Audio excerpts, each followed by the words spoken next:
The company made an announcement this morning of $141 million into the facility. This announcement marks the largest single investment that our owners have made in our business to date. It's going to allow us to produce even more of the products locally, supplying the city of Brampton, supplying all of Ontario, and supplying Eastern Canada for decades to come. Canada just secured the largest bottling sector investment in Coca-Cola Canada's history, a $141 million expansion in Brampton that signals a major shift in how global companies are navigating North America's increasingly unpredictable politics. What makes this moment so significant is the timing. Coca-Cola is choosing to deepen its presence in Canada precisely as the United States, under President Donald Trump, is creating unprecedented uncertainty for cross-border industries through escalating tariffs and erratic trade policy. At a time when automakers like Stellantis and GM are pulling production out of Canada because of pressure from Washington, Coca-Cola is doing the opposite. It is expanding here, building here, and sourcing from here. This isn't just a local economic announcement. It's a clear message about which country multinational companies believe will offer real stability in the decade ahead. And in this case, that answer is Canada. The investment will go towards expanding manufacturing, distribution, and sales. It will also introduce a new state-of-the-art production line capable of producing at least 20 million additional beverage cases and create up to 500 jobs during construction. The government says the expansion will be built exclusively by Canadian tradespeople and will have 75% of materials sourced domestically. The announcement in Brampton laid out a major manufacturing upgrade, a state-of-the-art production line capable of producing 20 million additional cases every year, supported by a construction phase that will employ roughly 500 Canadian tradespeople. The company emphasized that 75% of all materials used in the project will come from Canadian suppliers, a deliberate choice that keeps capital circulating inside the domestic economy. Political and union leaders who attended the event highlighted a recurring theme. Canada is still capable of delivering growth and stability, even as the U.S. trade war continues to erode industrial jobs across the border. The emphasis on domestic sourcing, domestic labor, and long-term local production is not accidental. It reflects a strategic shift towards strengthening Canada's internal capacity, rather than depending on external supply chains that have become increasingly unstable. At the same time, Coca-Cola's expansion in Calgary adds another layer to the story. A fully automated 12-story warehouse, the company's first of its kind in Canada, is now operating with a highly trained workforce of more than 500 employees. The facility centralizes storage, reduces reliance on third-party logistics networks, and reinforces a continental footprint that is anchored firmly on Canadian soil. Together, these developments reveal a coordinated corporate strategy: build in Canada, expand in Canada, and plan for long-term operations in Canada. What stands out most in this moment is that Canada is becoming a stability anchor in a North America defined by volatility. As of February 2026, Trump's second-term tariff regime, including the expanded baseline tariff on global imports, has created constant noise for manufacturers and distributors operating inside the United States. Canada, under the leadership of Prime Minister Mark Carney, is positioning itself as the predictable alternative. Coca-Cola's choice is a case study in this shift. The company could have expanded in the U.S. Midwest, where it already has deep infrastructure, but instead it put new capital into Canada, where policy is clearer, labor markets are steadier, and cross-border risk is significantly lower. This decision becomes even more striking when contrasted with recent moves from Stellantis and GM. While U.S. political incentives successfully pulled some automotive production southward, Coca-Cola is signaling that not all companies view the U.S. as an attractive destination, especially when supply chains can be disrupted overnight by a policy announcement or a tariff increase. The domestic sourcing requirement in the Brampton expansion shows how Canada is strengthening its economic sovereignty. By using Canadian steel, Canadian drywall, Canadian packaging inputs, and Canadian construction, the project reinforces a national industrial ecosystem that has been gaining momentum. Analysts have already linked Coca-Cola's investment to broader growth trends in Canadian construction materials and automation sectors, both of which expanded in response to global reshoring and supply chain diversification. Labor leaders have been equally direct. At the announcement, they highlighted that many Canadian workers have faced real job losses because of the U.S. trade war. This is not political theater. It reflects measurable economic damage. Over the past 2 years, Canada has absorbed more than $1 billion in lost exports and several thousand displaced industrial workers as U.S. tariffs reshaped production incentives. Against that backdrop, Coca-Cola's investment becomes more than a business decision. It is a lifeline for skilled trades, transport workers, and manufacturing staff who need stable, long-term employment. The upskilling of workers in the Calgary warehouse further demonstrates a strategic commitment to building durable human capital in Canada, rather than outsourcing automation expertise abroad. There is also a critical logistical dimension. Coca-Cola's success depends on predictable, high-throughput distribution. Border delays caused by tariff disputes or political friction, including Trump's recent threats surrounding the Gordie Howe Bridge, present real risks to time-sensitive consumer goods. By expanding production and logistics capacity inside Canada, the company effectively insulates itself from U.S. policy volatility. In other words, Canada is not just a place to manufacture, it is a shield against Washington's unpredictability. When placed inside the broader geopolitical context, the significance grows even clearer. Canada is actively diversifying trade relationships, strengthening domestic industries, and preparing for the 2026 USMCA review with a much stronger hand than many expected. Meanwhile, allies around the world are increasingly hedging against the United States, adjusting their supply chains and investment decisions in anticipation of further disruptions. Coca-Cola may not say this publicly, but its actions align perfectly with that global trend. Build where the rules are consistent, expand where the political climate is stable, and protect operations from governments that treat tariffs as weapons. This $141 million announcement may sound like a routine corporate expansion, but it represents a deeper shift in how multinational companies are reading the continent's future. One of the world's most recognizable brands has effectively cast its vote for Canada, not just because of market demand, but because Canada now offers something the United States cannot reliably guarantee: stability.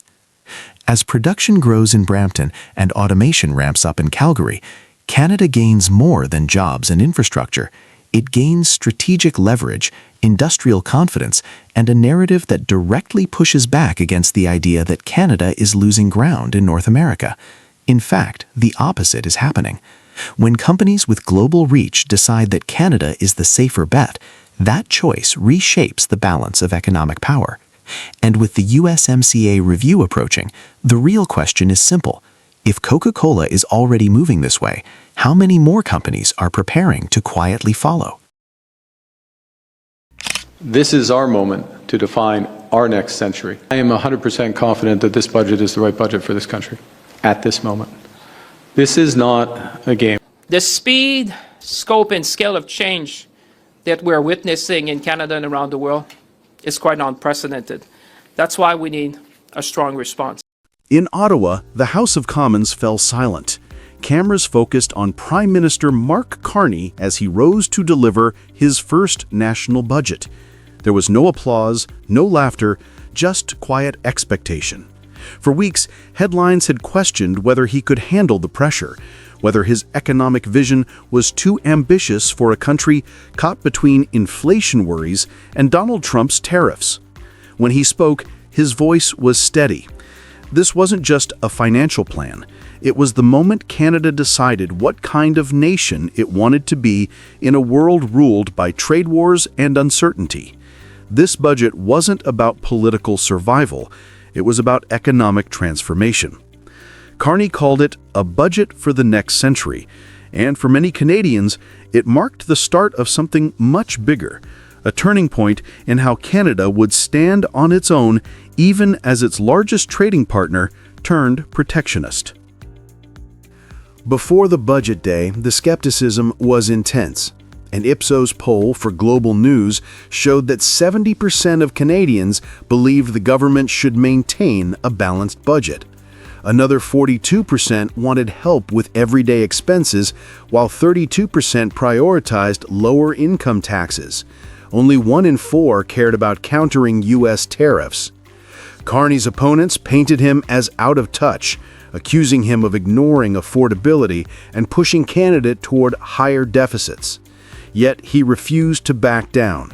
The former central banker, who once ran the Bank of England, seemed unfazed by political noise. He was focused on what he called generational investment, an idea that the country needed to build long-term strength rather than chase short-term relief. His message was unpopular but clear. Canada couldn't keep borrowing confidence from the United States. It had to earn it from within. When the numbers were released, even critics had to take a breath. The federal deficit would rise to around 75 billion Canadian dollars for the current fiscal year, according to projections cited by Reuters and the Financial Times. But the composition of that spending was what stunned observers. The budget poured tens of billions into infrastructure, railways, ports, highways, and airports, while boosting defense funding to historic levels. It also introduced targeted tax reforms to attract global investment.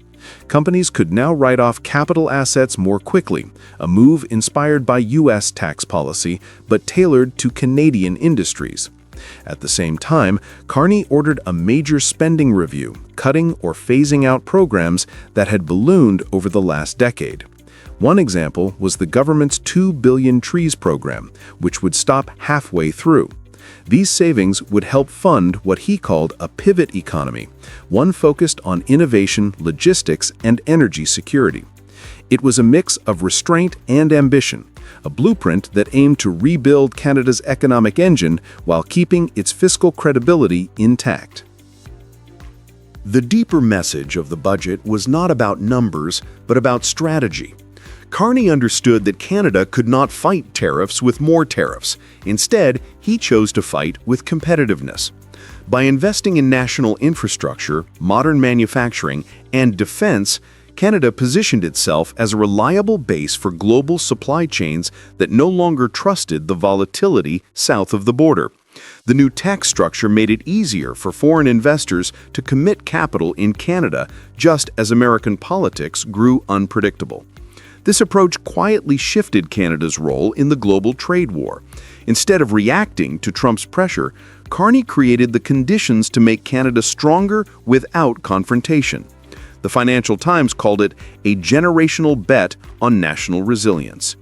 It was a different kind of power, not loud, not theatrical, but strategic. Carney also had to navigate politics. His government held a minority in Parliament, meaning one failed vote could trigger an election. Yet, through discipline and careful timing, he built a temporary bridge across party lines. NDP members, initially skeptical, found enough in the budget to avoid forcing a vote of no confidence. A few moderate conservatives even admitted the plan was more coherent than they expected. Instead of chasing applause, Carney used quiet authority. He convinced Parliament, not through slogans, but through logic, that a strong, self-sufficient Canada was in everyone's interest. Within days, media outlets described it as his first commanding political victory. For a leader only months into his tenure, it was a remarkable shift from defending his credibility to defining the national agenda. Beneath the politics lay a clear economic vision. The budget's theme, from reliance to resilience, was not just a slogan. It marked a structural pivot away from overdependence on U.S. markets. Funding was directed to projects that connected Canada more deeply with Asia and Europe. Investments in Pacific ports, digital trade infrastructure, and energy export routes were designed to support future partnerships with South Korea, Japan, and ASEAN nations. This was the economic counterpart to Carney's foreign policy message. Canada would remain a Western ally, but would no longer rely on American demand to secure growth. Economists described the shift as pragmatic rather than ideological. It recognized the reality of a changing global order where nations had to diversify or decline. For the first time in decades, Canada was not waiting for Washington to dictate its economic direction. It was charting its own course. Of course, every transformation comes with costs. Some environmental initiatives were scaled back, the emission cap program was quietly shelved, and departments across government faced cuts of up to 15% in operational budgets over 3 years, as noted by the Parliamentary Budget Officer. But the trade-off was clear. In exchange, Canada would build new industrial capacity, strengthen national defense, and protect critical mineral supply chains, areas directly threatened by the global trade conflict. For many Canadians, this was a moment of uneasy pride. The cuts were difficult, but the purpose was unmistakable. The country was taking control of its economic destiny. The message behind the numbers was simple: real independence requires real sacrifice. When the budget speech ended, there was no dramatic flourish. Carney simply closed his folder and sat down, as the chamber filled with murmurs. The opposition looked uncertain. Even his critics seemed to recognize that something had changed. Canada, for the first time in years, was not reacting to the world, it was leading with purpose. The budget silenced doubts not because it pleased everyone, but because it proved that leadership still matters. Carney had taken a divided, uncertain country and given it a clear direction: invest, adapt, and believe in itself. In an age when trade wars dominate headlines and leaders shout across borders, Canada's Prime Minister had chosen a different weapon: competence. As one analyst put it after the budget release, Trump rewrote the rules of global trade with confrontation. Carney answered with strategy. For Canada, that difference may define the next century.